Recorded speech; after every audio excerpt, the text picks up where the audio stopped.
Welcome everyone to our workshop on healthy living, healthy weight. My name is Alice, and I got my BA in Public Health Policy. I'm a certified health education specialist, and I'm a health educator at Herald Christian Health Center. Today, we will go over how our weight affects our health. We'll go over how to assess if we have a healthy weight. We'll go over the healthy ways for us to either gain weight or to lose weight. And we will go over some of the healthy living lifestyle habits that will help us to have a healthy weight, including a healthy diet, portion control, physical activity, and stress management.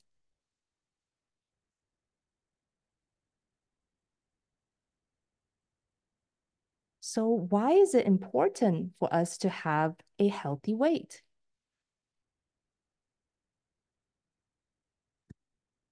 In the US, more than 4 in 10 adults have obesity. So how does being overweight affect our health?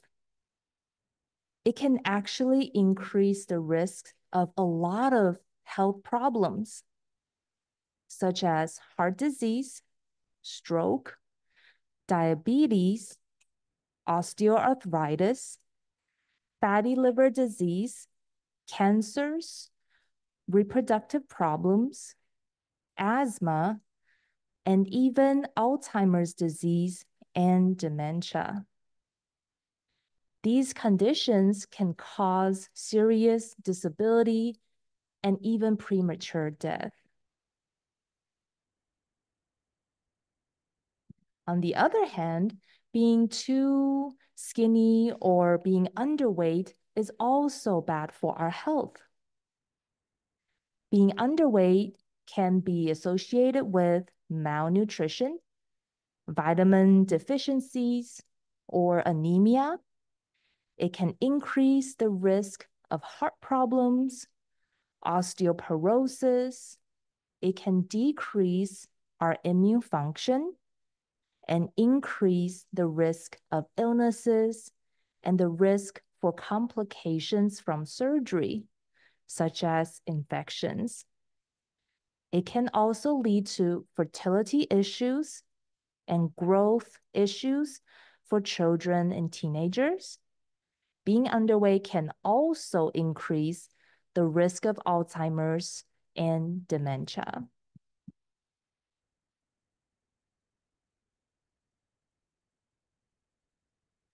So what contribute or what causes us to have unhealthy weight? A lot of people live very stressful lives. And when we are stressed, our bodies release a hormone that makes us want to eat. But the problem is, when we are stressed, our body's ability to burn calories is also affected. This means that when we eat unhealthy food, when we are stressed, our bodies actually store up more of the excess calories as fat. Being stressed for long periods of time can also lead to other health problems, such as high blood pressure and heart disease. And in our busy lives, it can also be challenging to eat healthy. Many times we just want to grab something quick and convenient. And when we eat out, the portion sizes at the restaurants are many times super large, and that can lead us to overeat. We can also be too busy to exercise regularly. Also, when we don't sleep enough, it can also lead to an imbalance in the hormones related to hunger and energy storage. This can lead to an unhealthy weight.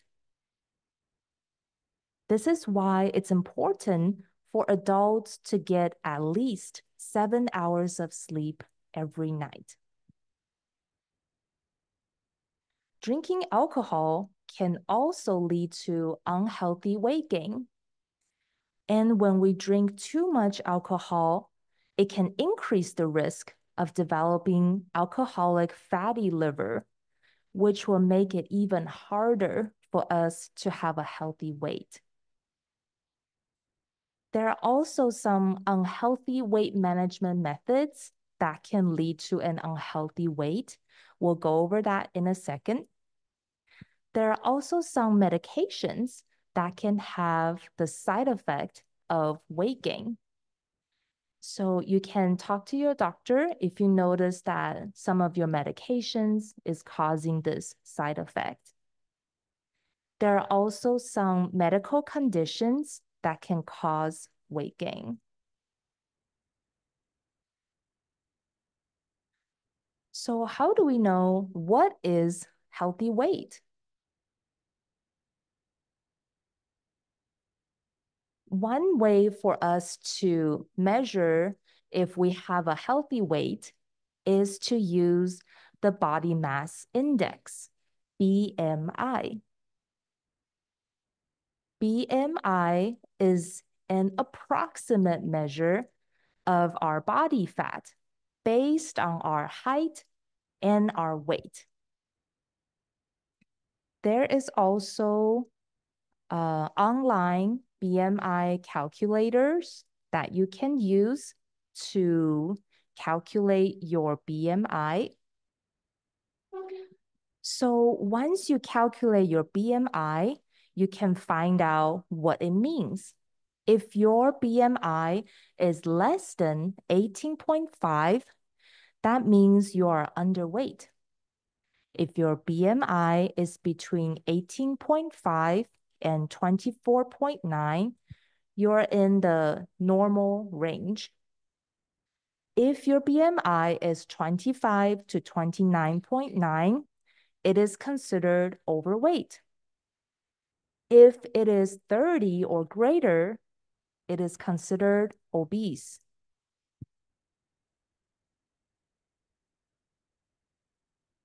But BMI may not be an accurate way for some people to measure body fat.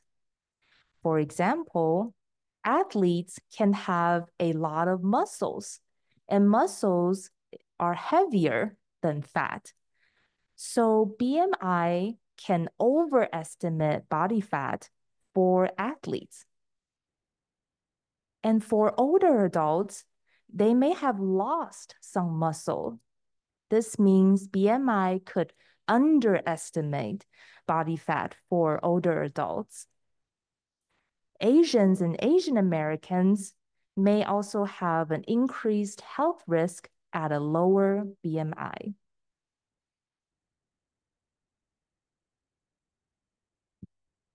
So besides BMI, you can also look at your waist circumference to see if you have a healthy weight. If most of the fat is around your waist rather than at your hips, so it's more like an apple-shaped instead of a pear-shaped, that means you're at a higher risk for diseases such as heart disease and type 2 diabetes. And your health could be at risk if your waist size for men, if it is greater than 37 inches, and for women, if it is greater than 32 inches.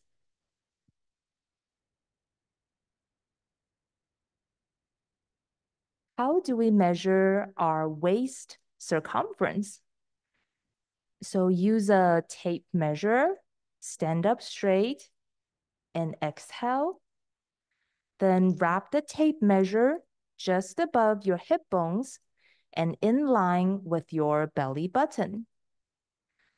Then hold the tape measure flat against your body.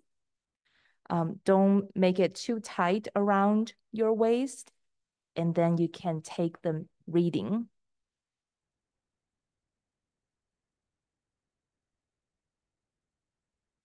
So what if after I look at my BMI and my waist circumference and I find out, uh-oh, I'm actually underweight? What should I do? First, you should talk to your primary care doctor or to talk to a dietitian.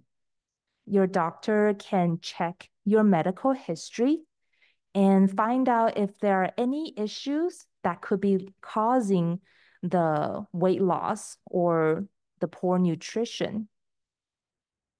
If you don't have a good appetite, you should try to find out what is causing you not to have a good appetite. Could it be stress, a negative emotions, a lack of exercise, or maybe wanting to lose weight despite you're already underweight?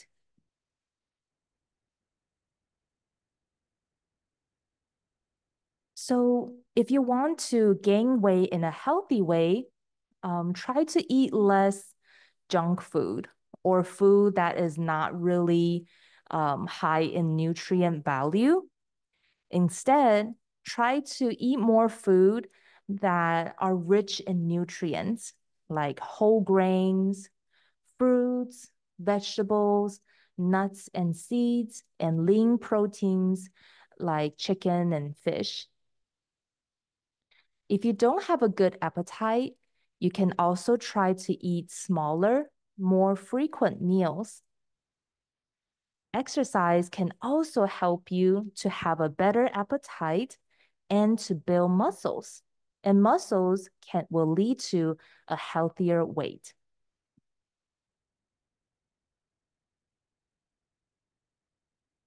So, what if I'm overweight? What should I do?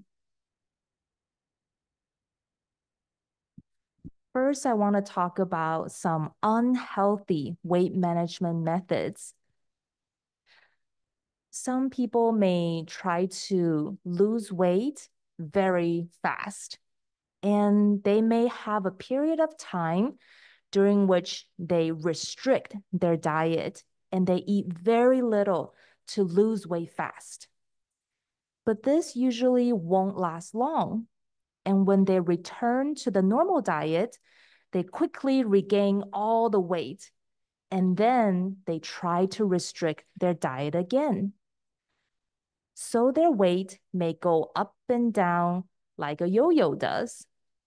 In the long run, this can actually lead to more weight gain. So we want to be aware of this yo-yo dieting pattern.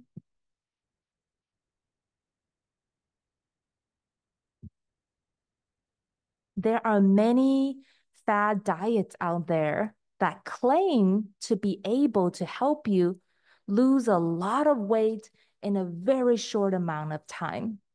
But be very careful of these fad diets. When you cut too much calories and for too long, it can lower your metabolic rate, which means your body actually starts to burn less calories. In the long run, this will make it even more difficult for you to lose weight.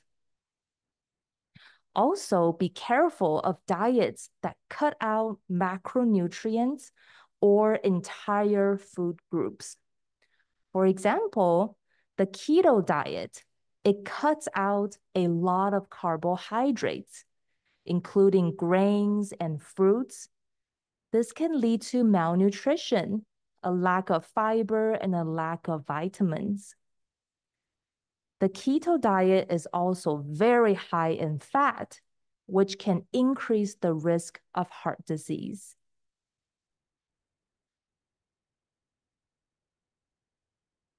There are also lots of diet pills and supplements that claim to help you lose weight.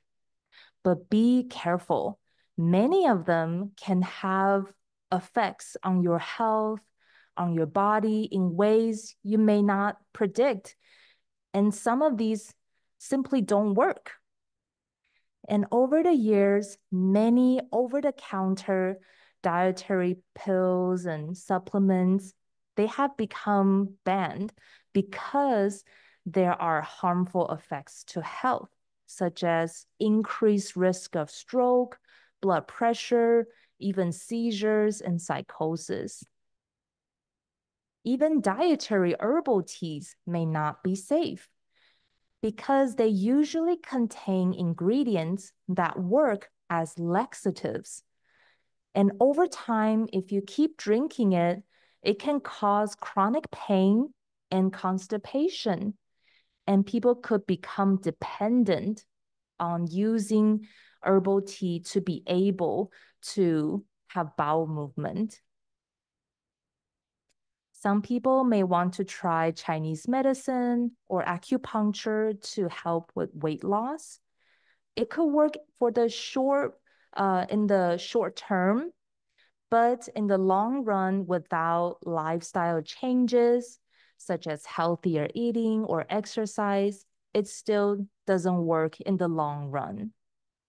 So always talk to your doctor first before trying any of these remedies.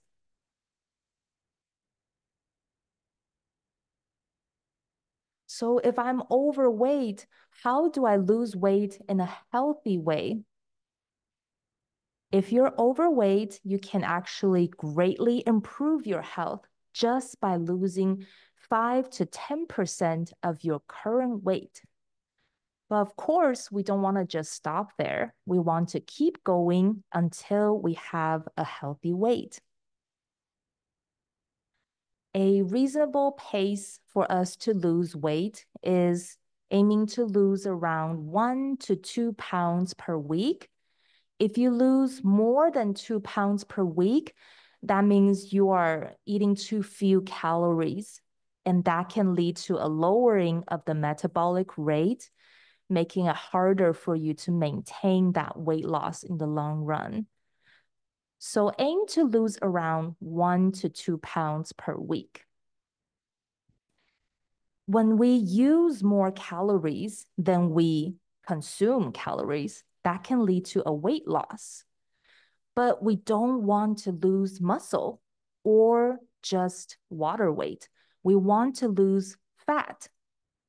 This is why instead of focusing just on the numbers of the weight scale, we want to focus on developing healthy lifestyle habits, such as healthy eating, portion control, physical activity, and stress management. And we'll go over these in the workshop today.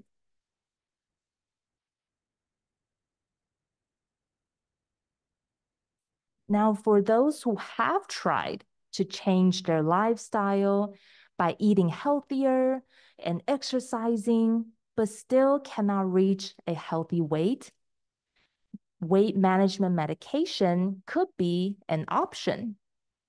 These medications require a healthcare provider's prescription. Medication can be considered for adults with a BMI of 30 or greater, or for adults with weight-related health problems, such as high blood pressure or type 2 diabetes. But medications still cannot replace physical activity or healthy eating in order to continue to have that weight loss. And for some people, the side effects of these prescription medication, it may be too much. So it may not be suitable for everyone. Always talk to your doctor first.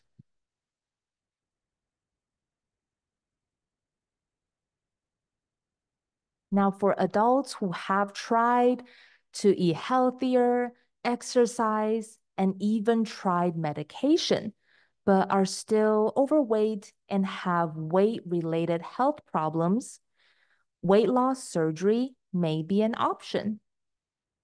Weight loss surgeries make changes to our digestive system, such as removing a large section of the stomach. And so surgeries are considered a last resort option. After surgery, some people still could regain a portion of the weight they lost. So having a healthy living lifestyle, such as healthy eating and exercising, is still needed even after surgery to maintain that weight loss.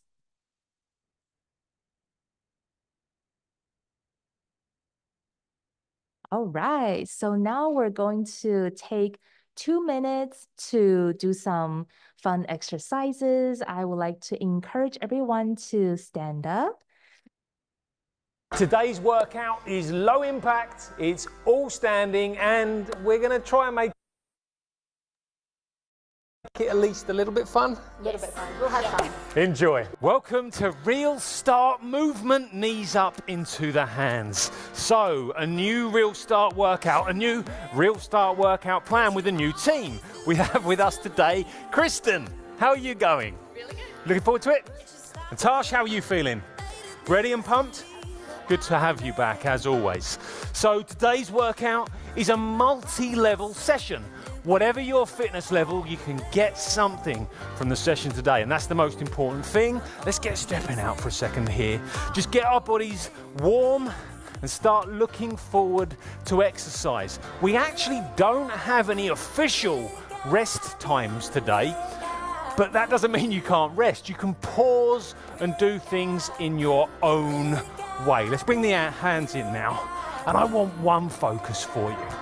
I really want you to try your very best to enjoy taking part today. Embrace the movements, embrace your body, and feel good that we're fortunate enough to move it. You look nervous. You feel good? It's going to be fun. Dip and reach, dip and reach. Well, maybe you're just questioning what you're doing stood behind this strange chap who probably talks too much. Dip and reach, nice and high.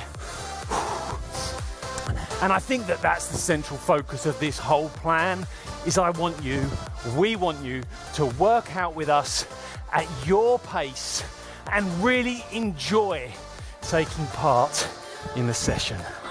3, 2, 1, and a little march.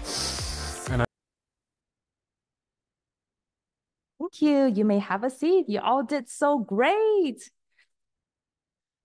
So now we're going to talk about these healthy lifestyle habits that can help us to achieve and maintain a healthy weight. First, we'll go over how to eat healthy.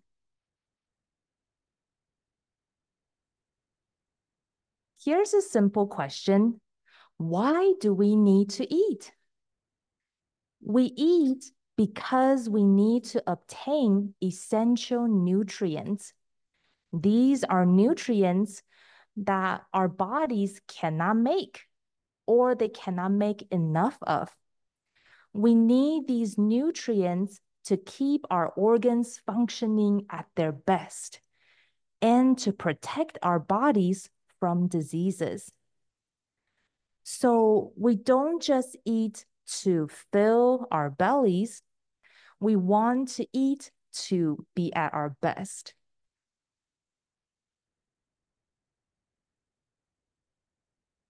These are the 6 essential nutrients that we can only get from food. And these nutrients are important for us to function at our best. Number 1 is protein. All of our cells are made from protein. This is why we need to eat protein. We also need carbohydrate. A lot of weight loss diets, they may always want to cut out a lot of carbs, but actually we need carbs to function. We just need to choose the right carbs, such as whole grains, beans, vegetables, and fruits. We also need fat because it supports many of our body's functions, such as helping our bodies absorb vitamins and minerals. So we still need to eat a moderate amount of healthy fats. So beware of diets that tell you to cut out all fat, none fat, all the way. No, we need fat. Next, we need vitamins and minerals. These help support many of our organs and to help us to prevent diseases. Different organs need different vitamins and minerals, so we need to try to get them from eating a variety of different vegetables, different kinds of fruits, different whole grains, for our bodies to be able to collect all these different vitamins and minerals. And of course, we need water in order to remove the toxins from our bodies. Water also helps us to transport the nutrients throughout our bodies. We want to make sure that we are eating all of these nutrients in our diet.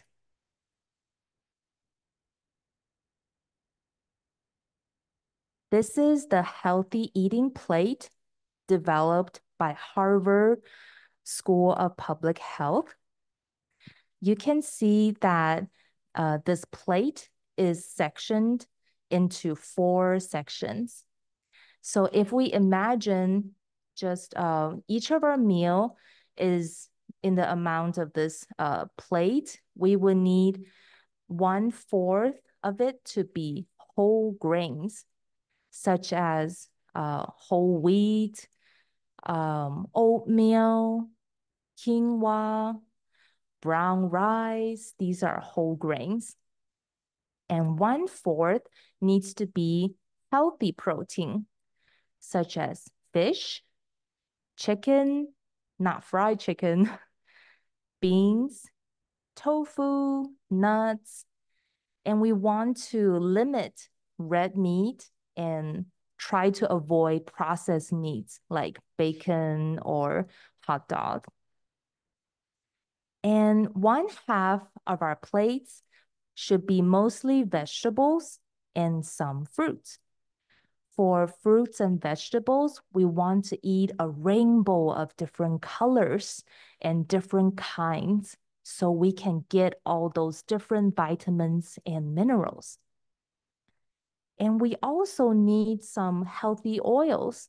For example, when you cook, try to use such as grapeseed oil instead of butter, and always try to avoid trans fat.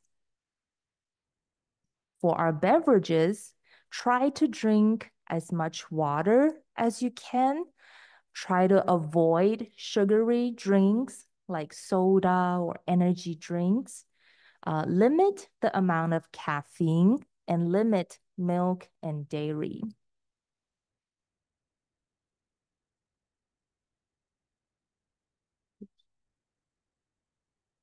We can use the traffic light eating guidance. So for red light, we'll think about we want to stop. We want to try to avoid these types of foods. These are ultra processed foods, processed animal products, and foods that are high in salt, sugar, and fat. Examples can be instant noodles, chips, candy, soda, fried foods, hot dog, other processed meats. So these foods actually contain a lot of additives that can increase our risk of different diseases, such as additives can include artificial food coloring, artificial flavors, MSG, um, things that try to preserve the foods. So these additives, they can increase the risk of cancer. It can increase our desire to keep eating these foods. So these junk foods can actually lead to some food addiction. That's why we want to keep eating it, even though it's so bad for us. This is why we want to try to avoid these foods. The less we eat them, the less we want to keep eating them. And these foods tend to have other additives such as trans fat, which can increase heart disease risk. And they could also include MSG, which can also lead to some health problems and addiction to the food.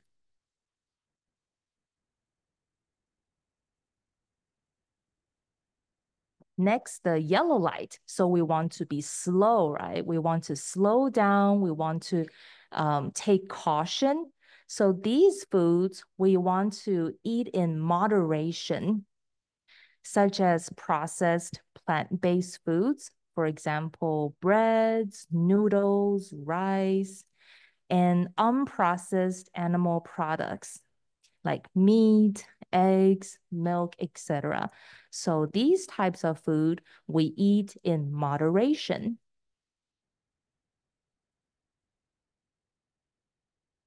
Next, green means go, right? We want to try to eat more of these types of foods and to eat a variety of these foods.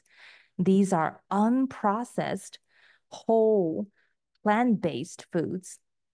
These foods are nutrient dense, meaning that none of the bad stuff has been added to them and none of the good stuff has been taken out of them. For example, vegetables, whole grains, beans, fruits, nuts, seeds, herbs, and spices. These are green light foods that we want to eat more of.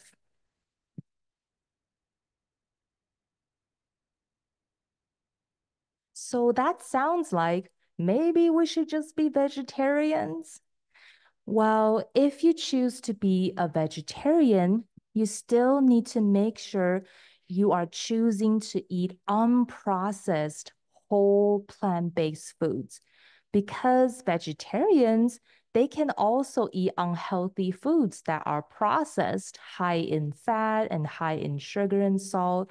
So being a vegetarian doesn't necessarily mean you're eating healthier unless you are choosing to eat plant-based whole foods. Vegetarians also need to make sure they get more of these nutrients. These nutrients can be lacking in a vegetarian diet. For example, vitamin B12, you usually find more of this in meat. But if you don't eat meat, try to get it from soy milk, almond milk, breakfast cereal, or nutritional yeast that is fortified with vitamin B12. So check the food label, make sure it has added vitamin B12. Or you may take vitamin B12 supplements. Also, make sure to get more zinc. Vegetarian sources include lentils, tofu, nuts, seeds, cereals. Vitamin D you can get from the sunshine or fortified plant milk and cereals. Some mushrooms can also have vitamin D. You can also get it from vitamin D supplements. For iron and calcium, if you eat these foods with other foods that are also rich in vitamin C, it can help your body absorb these. Uh, for iron, red beans, black beans, lentils, quinoa, raisins, And for calcium, tofu, black sesame seeds, green leafy vegetables, and fortified plant milk. So for example, if you add some tomatoes to your lentil soup, that way you will have the vitamin C from the tomatoes, and it can help you to absorb the iron from the lentil soup. Vegetarians also need complete protein. If you don't eat meat, you can get complete protein from soy, quinoa, or a combination of rice and beans, or bread with nut butter, hummus, or beans. So, how much should I eat?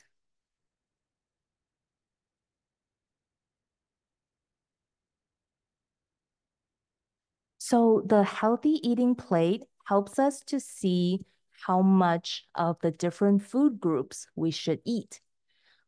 We said 1/4 should be whole grains, 1/4 healthy protein, half of the plate should be mostly vegetables and some fruits. Here is an example. So 1/4 of the plate is salmon, 1/4 is brown rice, and half the plate has lots of different vegetables and some fruits.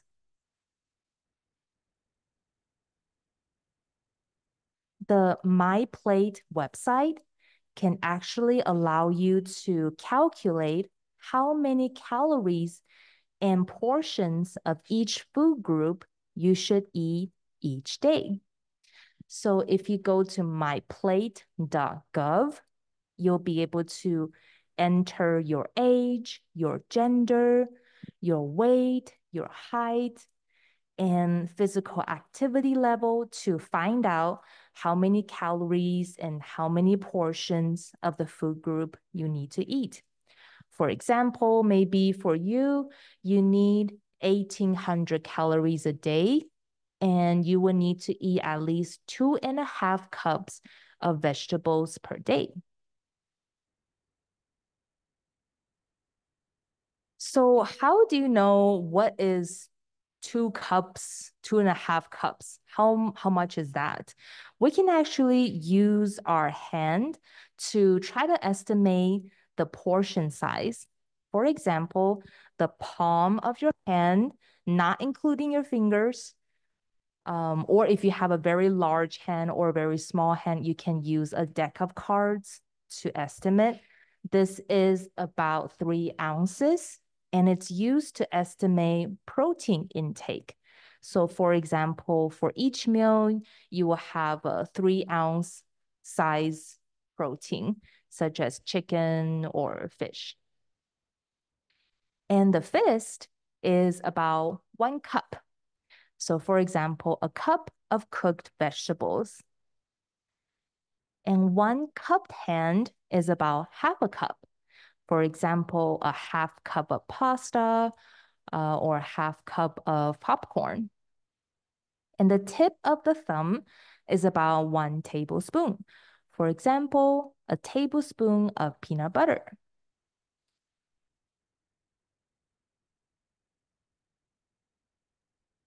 It's also helpful for us to read the food labels, for us to know the portion size, the calories, and the nutrients in that product.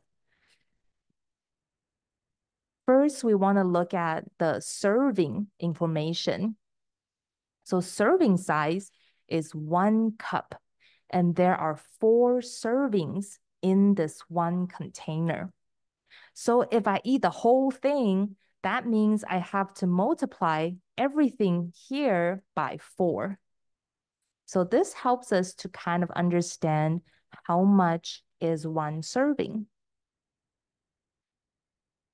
And we want to choose food that is lower in calories, lower in saturated and trans fat, lower in sodium, and added sugars, and we want to choose food that is higher in fiber and in the nutrients such as vitamins and minerals. So how do we know if it's low? If it is 5% or less, it's considered low. If it is 20% or more, it is high. For example, this food has 23% of saturated fat. So is this high or low? This is high, right?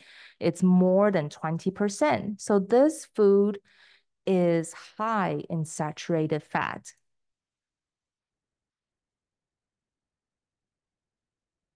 Here are some more tips to help us not to overeat.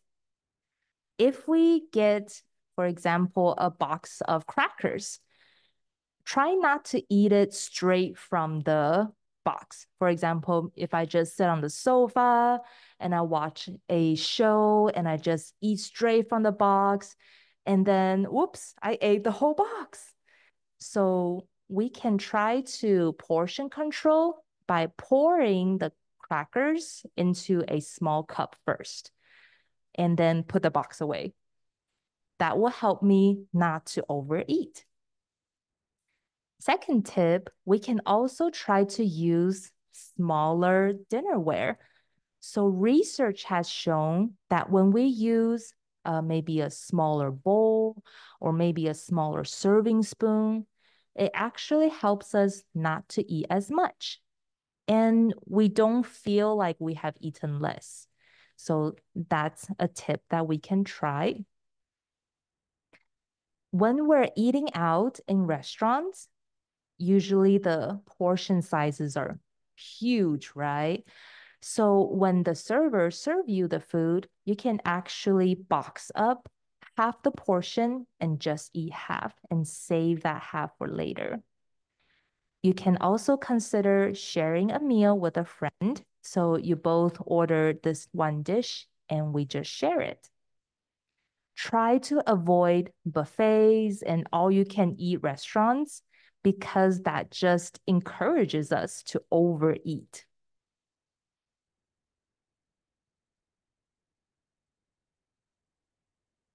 Another tip is to drink a glass of water before you eat your meals. A lot of us forget to drink water, so this can be a good way for us to remember. Just every meal, make sure you drink a glass of water first. That can help us not to overeat. We also want to eat slower.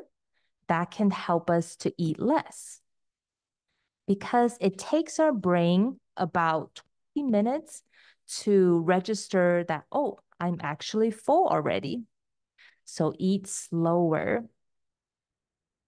It's also good for our digestion to take smaller bites and to chew at least 5 times before we swallow. It can also be helpful for us to keep a food diary.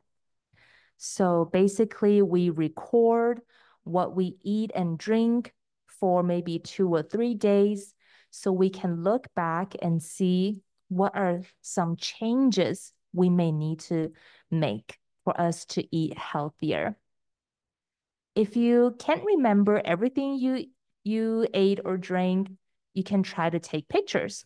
Take pictures of everything you eat or drink for 2 or 3 days and then review it to see, okay, it looks like I always drink soda.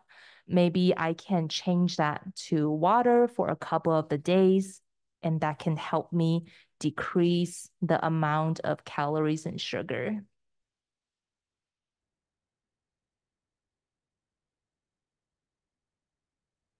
Should I count calories? Actually, how many calories we need per day, it's different for everyone because it could be dependent on your gender, your age, your height, your activity level. So we can go to the myplay.gov and that can help us to find out how many calories we need a day. But remember, again, if we eat too few calories, it can harm our health and slow our metabolism. So if you're eating balanced meals and you eat 3 meals a day, then it may not be necessary for you to always count your calories of, oh, how much calorie is this food and that food. But if you are eating healthy, but you're still not losing weight, maybe you can try to track your calories for a couple days just to see how you can change your diet.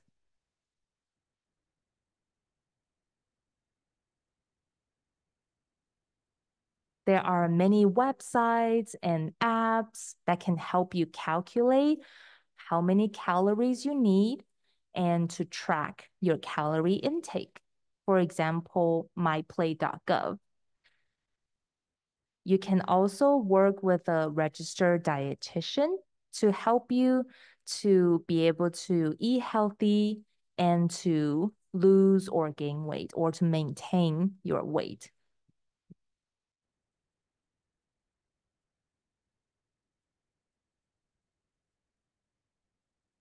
How do we develop healthy eating habits? Our goal is to eat healthy foods daily and to eat unhealthy foods rarely. So it doesn't mean that we can never eat our favorite junk foods again. It just means we want to eat them less and just maybe on some special occasions. And we can start small and gradually increase. Start with a change that is easiest for you.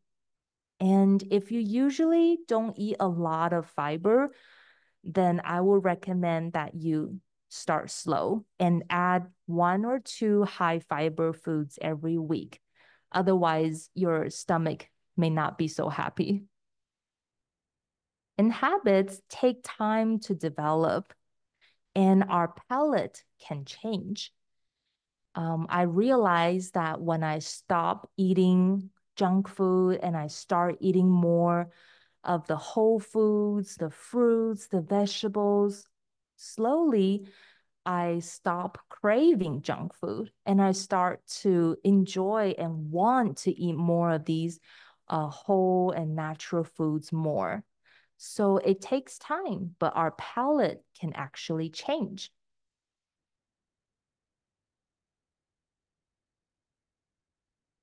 Here's an easy way for us to eat healthier. It's called the healthy ingredient swap.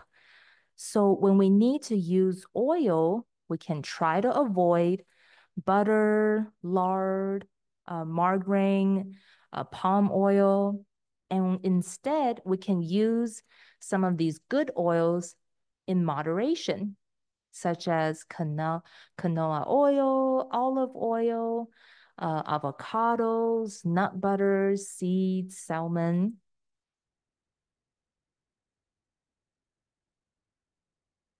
For our grains, our carbs, we can eat less of the refined grains. So eat less white bread, white pasta, or chips. And we can try to eat more of the whole grains, such as brown rice, oatmeal, quinoa, whole wheat bread or whole wheat pasta, whole wheat crackers. And for our proteins, we can try to eat less of the red meat, such as beef, lamb, pork. And when you do eat them, try to look for the leaner cuts and to trim away the fat before you cook it. And try to eat more of the white meat, such as skinless chicken, turkey, and non-fried fish.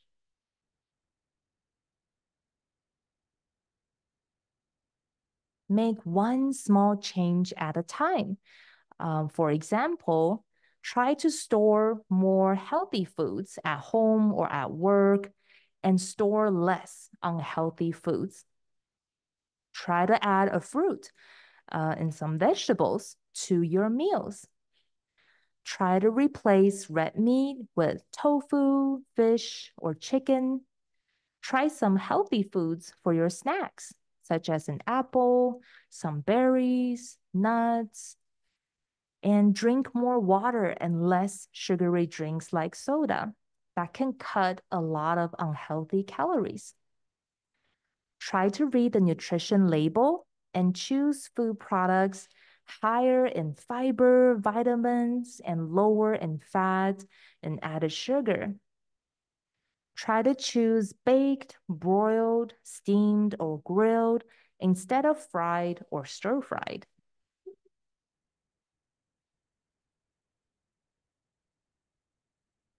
So, after we learn all that, it's important for us to set a personal, specific, and doable goal. Instead of saying, okay, I'll eat healthier, we want to be more specific. For example, I will eat grilled chicken or fish instead of red meat 3 days a week. That's doable. Or I would drink water instead of that soda or Coke for 4 days a week. Or I will add a salad to my lunch 3 times a week. So think about, what would your goal be? Choose a specific change you would be willing to make in your diet.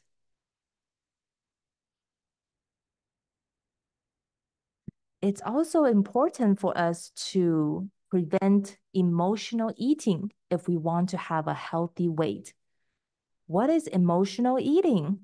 Basically, it is eating not in response to a physical hunger, but in response to our emotions, such as, oh, I'm bored, or I'm so stressed, I'm anxious, I feel sad, I'm angry, etc. This is emotional eating. How do we prevent this?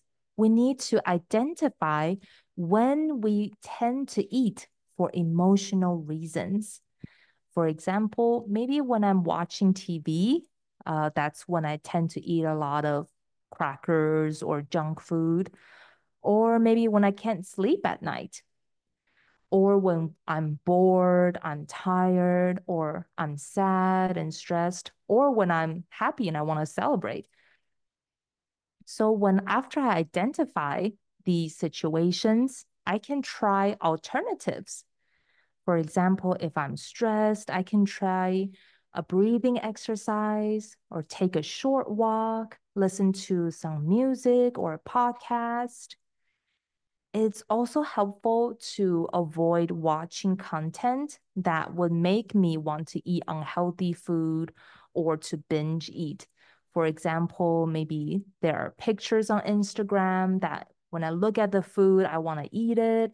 Or maybe there are videos on YouTube or on TV that encourages eating a lot of food.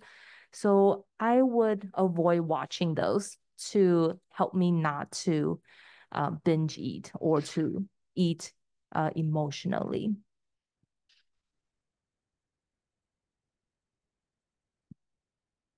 It's also important for us to protect and to set aside time for our meals.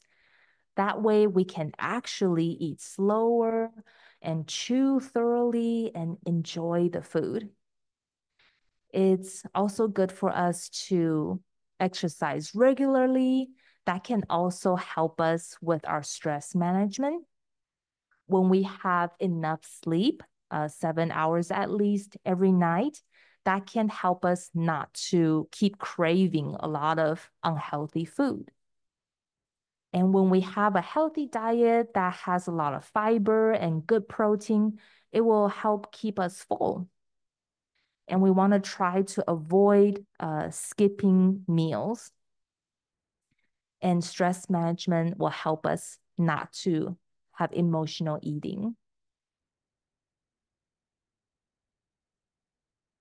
All right, so now we're going to take 1 minute to just do some fun exercises and just want to encourage everyone to stand up. Tap it out to the front. Give me 2, take it to the side. And behind. Back to the side. Hello, Alex. Hello. Forward. 2. Side. 2. Back. 2. That's it. Little funkier. Go. 1, 2. There he goes. Good. Just nice and loose, nice and relaxed. This is your last one. Diagonal arm. Push. Little finger point going on. I've been waiting to do a John Travolta my whole life. Change.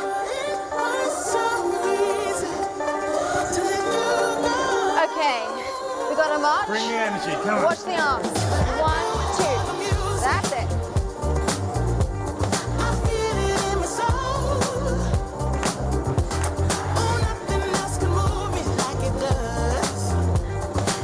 We're going to take it back to those taps. You ready? I'm ready. Off we go. Right, so next we're talking about physical activity.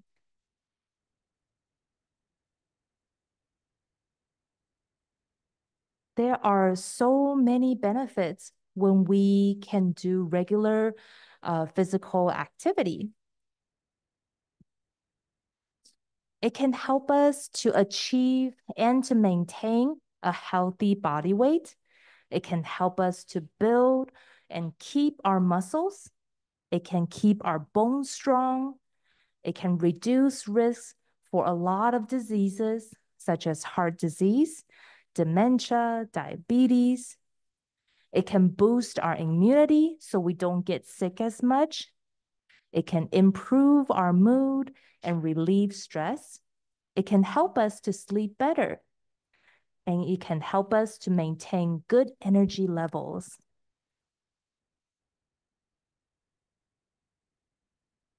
For adults, we need at least 150 minutes of moderate intensity aerobic exercise per week. And we should do at least 2 days per week of some muscle strengthening activities.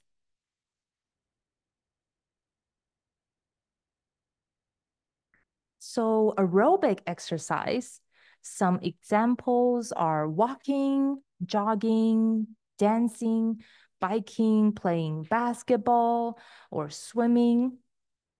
And moderate intensity exercise, how do we know if it's moderate? We can use the talk test. Basically, you can talk while you're doing the exercise, but you can't really sing. That means it's moderate level. So we want to do moderate level aerobic exercise for at least 150 minutes per week.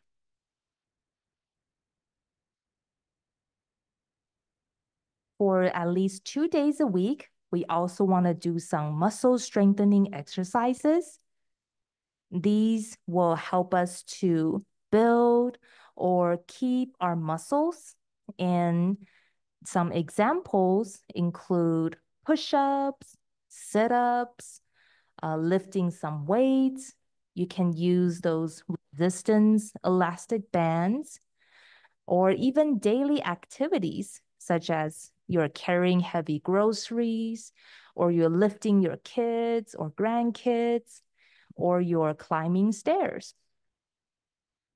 We want to try to exercise all the major muscle groups. Try not to work on the same muscles 2 days in a row.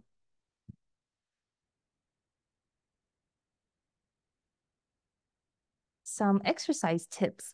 We want to start easy and slow and gradually increase. We can start with just 10 minutes a day. It's important for us to make it a habit as well. So we can find set times in the day, for example, every morning or every night after dinner. Set a specific time to help you make it a habit. It's also important to listen to your body when you're exercising. It's normal to feel muscle soreness, but if you feel a sharp pain in your joints, then you want to stop and rest a bit before you continue.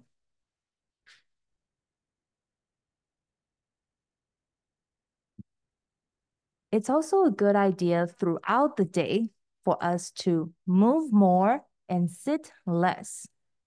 For example, during work, we can try to take 2 to 3 minute walking breaks several times a day. Or when you're watching TV, try to stand and march in place or jog in place or swing your arms, do some movements.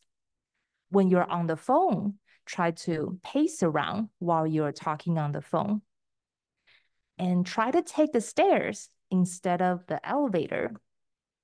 And when you go out shopping, try to park farther away from the store so you get a chance to do some more walking. There are lots of chores that can also count as physical activity, such as mowing the lawn, you're gardening, you're digging up dirt, or you're washing the car. These can all count as physical activity as well. It's important for us to stay hydrated, drink lots of water before, during, and after exercise, especially if you're sweating a lot. And it's important for us to warm up to prevent injuries. If you're doing intense exercise, then it's good to warm up and cool down. Stretching after exercise can also help you to prevent injuries and to lessen the muscle soreness.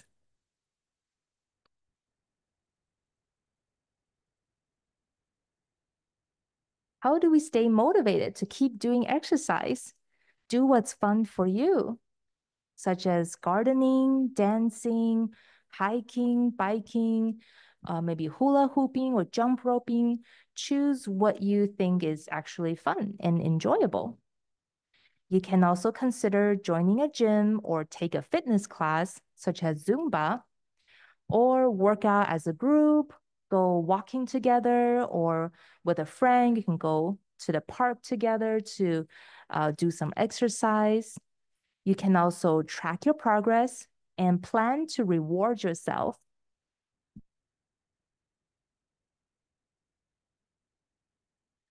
So in summary, remember to do at least 150 minutes of physical activity per week. You can start small, just 10 minutes a day, and gradually increase. Throughout the day, try to sit less and move more, and try to do exercises that can increase your heart rate.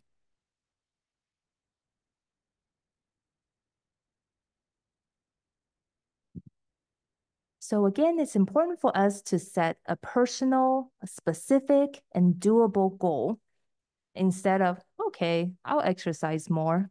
I want to be more specific. For example, all right, I will walk for 10 minutes in the morning and also 10 minutes after dinner, 4 days a week. And that adds up.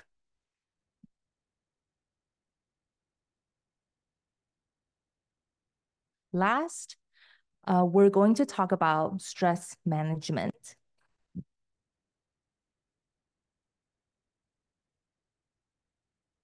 It's important for us to take care of our mental health, and doing regular exercise, eating healthy and regularly, staying hydrated, getting enough sleep. These are all important for our mental health.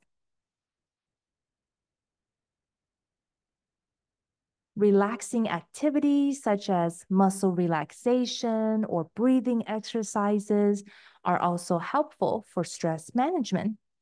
It's also important for you to set aside time for you to do other activities that you enjoy, such as a hobby.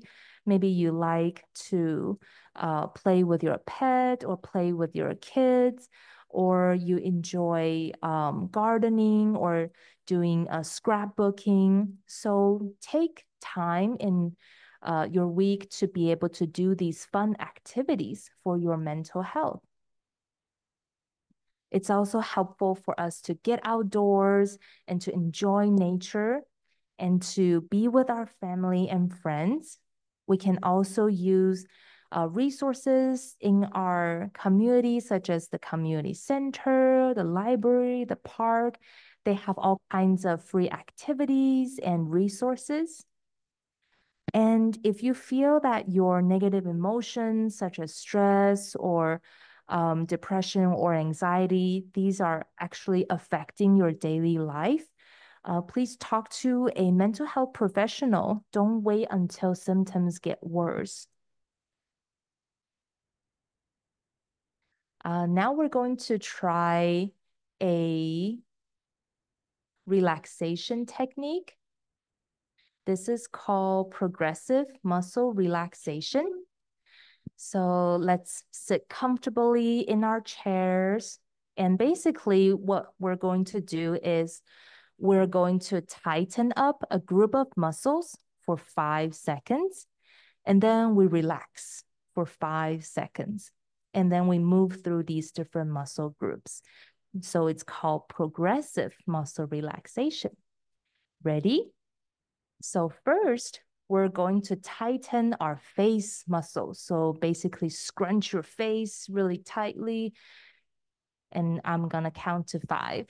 1, 2, 3, 4, 5. And relax for 5 seconds. 1, 2, 3, 4, 5.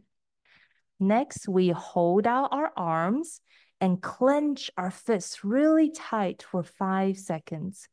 1, 2, 3, 4, 5, and relax. 1, 2, 3, 4, 5.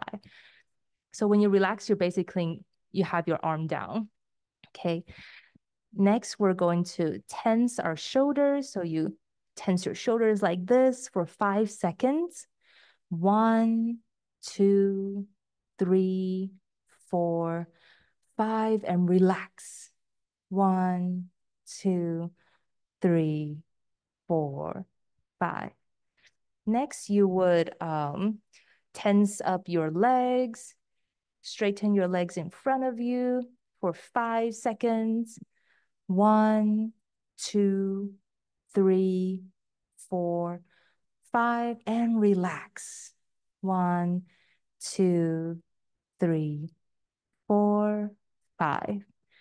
Next, we would inhale, take a deep breath slowly. 1, 2, 3, 4, and exhale slowly. 1, 2, 3, 4. Very good. So you can do this even if you have trouble sleeping at night. Just on your bed, you can try to tighten and relax the muscles from the top of your head to your feet and to help your whole body relax.